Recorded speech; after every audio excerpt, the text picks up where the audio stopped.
Famously, Queen Elizabeth I supposedly once said that she had the body but of a weak and feeble woman, but the heart and stomach of a king. But did her speech at Tilbury in 1588, on the eve of an expected invasion, courtesy of the Spanish Armada, really happen? And was she actually wearing armour and sitting astride a beautiful white horse, or is this a case of pseudo-history? Let's go back to the original sources to find out.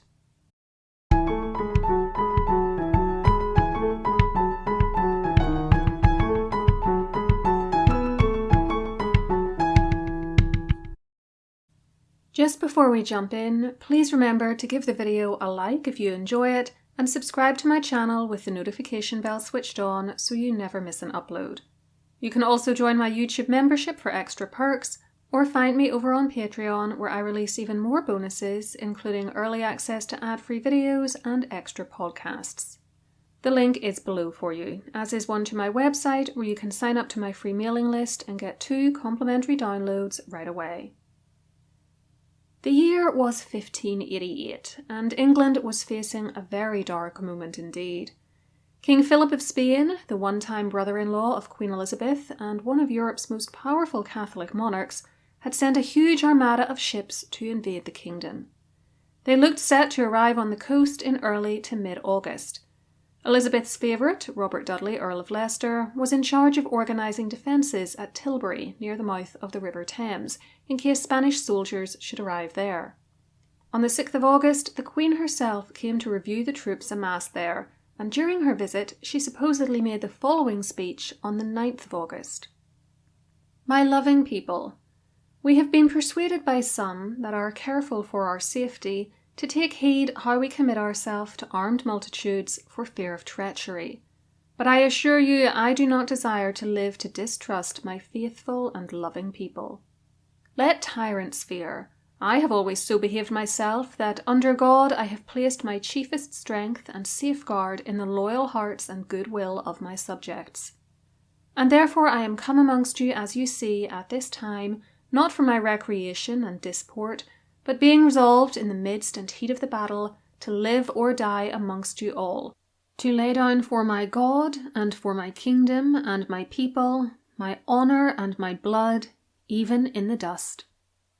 I know I have the body but of a weak and feeble woman, but I have the heart and stomach of a king, and of a king of England too, and think foul scorn that Parma, meaning the Duke of Parma, one of King Philip's commanders, or Spain, or any prince of Europe, should dare to invade the borders of my realm, to which, rather than any dishonour shall grow by me, I myself will take up arms. I myself will be your general, judge, and rewarder of every one of your virtues in the field. I know already, for your forwardness, you have deserved rewards and crowns, and we do assure you on a word of a prince they shall be duly paid. In the meantime, my lieutenant general shall be in my stead, than whom never prince commanded a more noble or worthy subject. Not doubting but by your obedience to my general, by your concord in the camp, and your valour in the field, we shall shortly have a famous victory over these enemies of my God, of my kingdoms, meaning England/Wales and the Kingdom of Ireland, and of my people." It's an epic speech, presenting Elizabeth as a warrior queen, right up there with Boudica. The visuals were apparently fantastic too. Read or watch any number of books, movies and TV shows and you'll be told that she wore armour and was trotting around on a white horse. This is what you'll see in 2007's Elizabeth the Golden Age starring Cate Blanchett, for instance. In that production, Elizabeth looked even more impressive than the written record presents her as, thanks to the fact that at the time of filming, Blanchett was a youthful-looking 37, rather than nearly 55 with blackened teeth, smallpox scars, and the kind of sun damage you could expect to get, even in England, from living in an era with no sunscreen. Aside from how much younger and healthier Miss Blanchett was compared to the real Elizabeth though, how accurate is the rest of the story? You would think something as important as this would have been reported on at the time, and that the earliest sources we have for this version of the speech would date to 1588 itself, or maybe 1589 at the latest. Nothing could be further from the truth. We do have two poems and a song written and published in 1588 by Thomas Deloney, James Aske, and an anonymous author called T.I. or T.J., which confirm that Elizabeth carried out a review of the troops and credit her, in Aske's case, with being most bravely mounted on a stately steed, with truncheon in her hand, not used thereto. But there is little else to describe her clothing. Deloney says only that she had a plume of feather. All of these reports confirm that she spoke to her troops, and I'll get to what they claim she said shortly, but the version of the speech I just read out to you, despite its fame, only appears in the written record for the first time in a book called Kabbalah, Mysteries of State, published in 1654. Now that book contains transcripts of many older letters, and details of the speech are given in one such missive written by a churchman named Dr. Lenel Sharp to his patron George Villiers, Duke of Buckingham. I know Lenel sounds like it should be Lionel, but it's spelt Leonel. It is undated and we don't have the original manuscript written by Sharp, but internal evidence suggests that it was composed in 1623. How reliable is it though?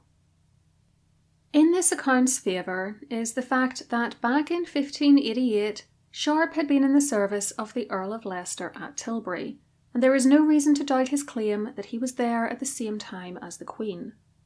He also asserted that the day after she left, he was commanded to re-deliver the oration she had made to the wider army. This would seemingly explain why he had a record of her words, and he specifically told Buckingham that "No man hath it but myself, and such as I have given it to, and therefore I made bold to send it unto you, if you have it not already." Some historians, including Janet M. Green in the 16th Century Journal in 1997, have also argued that in length, tone, and construction, the speech is very much in the rhetorical style of Elizabeth, recognisable from other speeches and letters we have, which we know she composed. On the other hand, no matter what he says about having had the speech written down for so long, the fact remains that we cannot definitely trace this version of the text to any document written prior to 1623, 35 years after the Armada. Now there is a copy in the British Library written in what Green was convinced was Sharp's own hand, but it is undated. Given the little errors in it though, she wondered if it was the copy that he actually wrote down at Tilbury, his speed in writing explaining some typos and missed out words, or soon afterwards, and used to repeat the Queen's words to other troops the next day. Unfortunately, despite Green's assertion that it was written by Sharp, which she got other scholars to agree with, in 2014 a book came out which said that the watermark on the paper showed that it is from the 1680s, long after Sharp's death and a full century after Tilbury. Unless the watermark evidence can be overturned, we are still left with no earlier version of the Sharp speech than the 1623 letter published in 1654. There are other reasons to be cautious about trusting Sharp's word too. He had worked in Elizabeth's household from 1601 and so would have been familiar with her speaking style and perhaps able to imitate it. He was an ardent Protestant and virulently anti-Catholic and anti-Spanish, even writing and publishing numerous tracts against both, and in 1623 he was arguing against a proposed marriage alliance between a Spanish princess and the future Charles I, who was then the heir to the throne. It therefore made sense that he would emphasise the perceived dangers of the Spanish and show that the strength and wisdom of the great Protestant Queen Elizabeth and her understanding of the dangers of Spain had helped to avert disaster in 1588. Either this bias or a serious misremembering of events led him to include certain information in the letter which was patently false. He claimed, for instance, that Don Pedro de Valdez, a Spaniard who had been captured by Francis Drake, made statements during his interrogation which were brought to Elizabeth at Tilbury, and which included the declaration that the plan of the Spanish, upon landing in England, had been to kill nearly all the English, even Catholics, they could get their hands on, including children over the age of 7. In fact, this interrogation did not even occur until the 14th of August, after Elizabeth had left Tilbury, and Don Pedro said no such thing about mass murder, as the real records of his statements prove.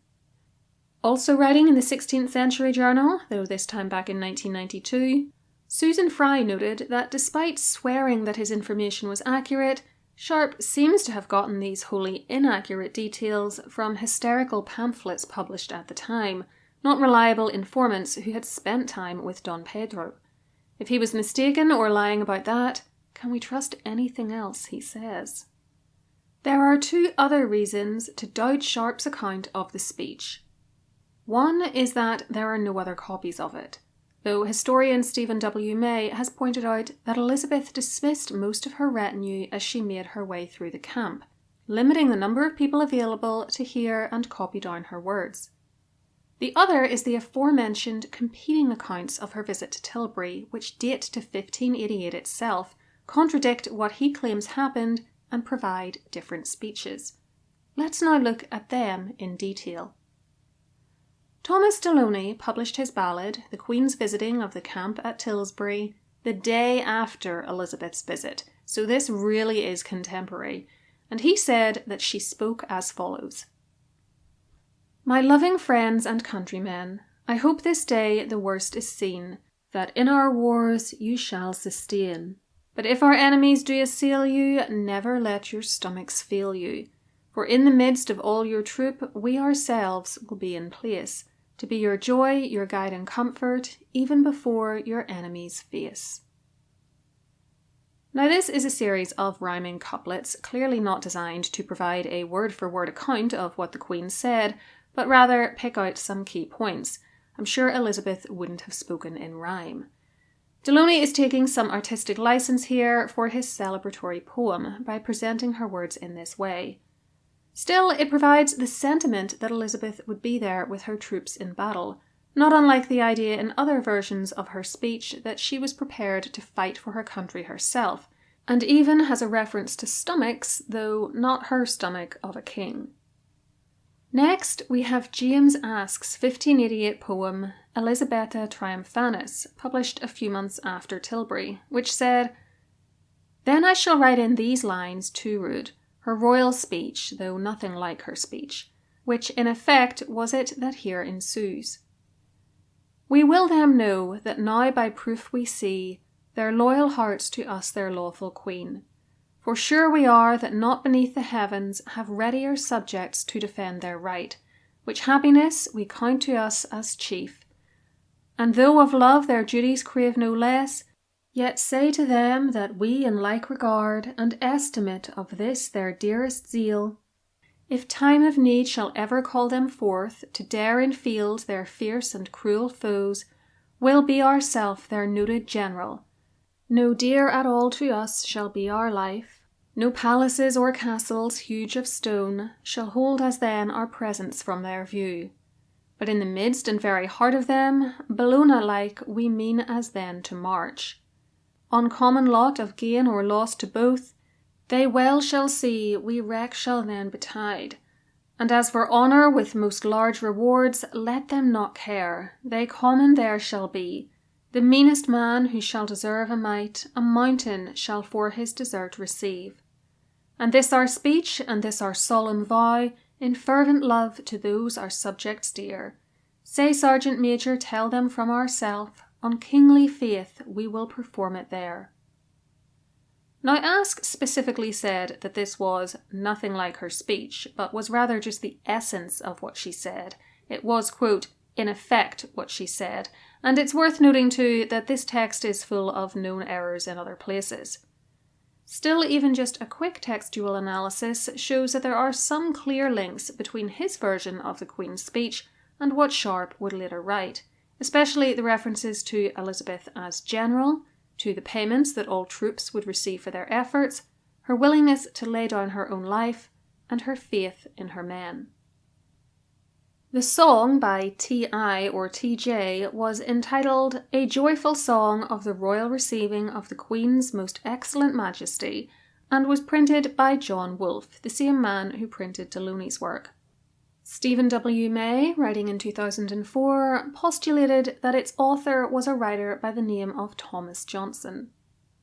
The lyrics say that on the second day of her visit to the camp, Elizabeth, being come into the field, a martial staff my lord did yield, unto her highness being our shield and martial chief of England. Then rode she along the camp to see, to every captain orderly, amid the ranks so royally, the martial chief of England. What princely words her grace declared, what gracious thanks in every ward, to every soldier none she spared, that served anywhere for England. With princely promise none should lack, meat or drink or cloth for back, gold and silver should not slack, to her martial men of England. Again, we see some of the same ideas presented in Sharp's work appear here, specifically Elizabeth's promises to pay her men well for their efforts in defending England against the Spanish. Sharp said they would have rewards and crowns, crowns being a type of coin. TJ said they would have food, clothes, gold and silver. The mention of her martial staff also echoes Aske's claim that she had a truncheon. Yet another version comes from a sermon given at the end of Elizabeth's reign, but only printed in 1612 by William Lee in his book Queen Elizabeth Paralleled in Her Princely Virtues with David, Joshua and Hezekiah. He said that Elizabeth was holding a commanding staff in her hand and uttered these or the like words in her princely march. Come on now, my companions at arms and fellow soldiers in the field, now for the Lord, for your Queen, and for the kingdom. For what are these proud Philistines, that they should revile the host of the living God? I have been your prince in peace, so will I be in war. Neither will I bid you go and fight, but come and let us fight the battle of the Lord. The enemy perhaps may challenge my sex, for that I am a woman. So may I likewise charge their mould, for that they are but men, whose breath is in their nostrils. And if God do not charge England with the sins of England, little do I fear their force. Si Deus nobiscum quis contra nos, meaning if God is with us, who can be against us? Finally, beneath a painting entitled Elizabeth at Tilbury, which is on a wall in the church of St. Faith's in Gaywood, Norfolk, is another version of the speech which closely mirrors that of William Lee. Susan Fry says that this painting may have been created as late as the early 1600s, and it is her transcription of the text which I'm providing for you here. Now for Queen and for the kingdom, I have been your Queen in peace. In war neither will I bid you go and fight, but come and let us fight the battle of the Lord. For what are these proud Philistines, that they should revile the host of the living God? It may be they will challenge my sex, for that I am a woman, so I may charge their mould, for that they are but men, whose breath is in their nostrils. And if God do not charge England with the sins of England, we shall not need to fear what Rome or Spain can do against us, whom is but an army of flesh, whereas with us is the Lord our God, to fight our battles, and to help I with us that skills not greatly if all the devils in hell be against us. These final two versions are different enough that they don't seem to be copied from one another, but similar enough that they seem likely to have derived from earlier, now lost accounts of Elizabeth's words, written down by different people. This would make sense if Elizabeth's words were being quickly jotted down by various authors at Tilbury, each of whom favoured slightly different parts of the speech. A modern equivalent would be having a room full of students listening to a lecture and making notes. Those notes will be similar, but not exactly the same, and it must have been much harder for anyone writing down Elizabeth's speech, given that she was speaking outdoors to an army. Imagine the background noise of horses and men, and any writer would have been limited to a quill, ink pot, and piece of parchment, and might have missed certain parts of her oration. Perhaps in light of these difficulties, any original accounts were even written up after the event from memory. However the Lee/Gaywood versions were collected, given their similarities, I'm going to treat them as one speech template. The fact that Lee specifically said that Elizabeth uttered these or the like words indicates that he knew he wasn't getting a perfect version of her speech and didn't want to mislead his audience. It also gave him some wiggle room if people alive at the time, who had seen other accounts of her words, complained that he had misrepresented them. The Lee-Gaywood template also shares a few ideas with the Ask, Delony or Sharp versions, such as Elizabeth talking about her gender or references to military arms, but these ideas are expressed very differently. Still, Janet M. Green feels that this is evidence of the reliability of the Sharp version, though I would say, why couldn't Sharp have copied these other versions and put together his own using their ideas and his knowledge of Elizabeth's style? Why do the similarities make him more reliable rather than the contemporary Ask, Delony and TJ sources? Green says that he wouldn't have been capable of recreating the Queen's style, but if he knew some of the major points she touched on in this very short speech and was familiar with the real woman and the way in which she expressed herself, I see no reason why over time, and perhaps with some help, he couldn't have created something that convincingly mimicked her. So we have 5 versions of Elizabeth's words. Apparently there's also a later 17th century copy of the Kabbalah speech in the Public Record Office, but I wasn't able to see that, and they vary greatly in the amount of detail they give and the themes they cover. The Lee-Gaywood versions are the most similar to each other, but there are at least some similarities between all 5. Sharp's is the most popular, but it's actually the last one to appear in the historical record. What conclusions can we draw from this rather messy chain of evidence? What do we think Elizabeth did or didn't say? Well, as Fry points out, and Green agrees, she could have made 2 separate speeches at separate times during her days-long visit, and so several of the versions I've given you here are more or less correct. Another theory is that just one of these templates is right and the others are invented. A third is that we are seeing several different remembrances of the same speech or speeches, which now read very differently due to how garbled they have become during transmission through several different copyists, but which retain some thematic overlap. The general consensus amongst historians is that the Sharp version is trustworthy enough, even if it would have been nicer to have an earlier manuscript version of it. Personally, its provenance, coming from someone we know was present at Tilbury, its thematic similarities to contemporary accounts and the style of the writing make me think that it probably gives us a good sense of what Elizabeth said, though I doubt it's a verbatim account and Sharp might have massaged the content of the speech in the letter he sent to Buckingham to suit his own anti-Spanish agenda. I find it odd too that he never published it himself, but I suppose there could have been a multitude of reasons for that. As ever, I'd love to hear your thoughts on this topic. Do you think we can trust the famous Sharp version of the Tilbury speech, or do you think it's a poor representation of what Elizabeth said?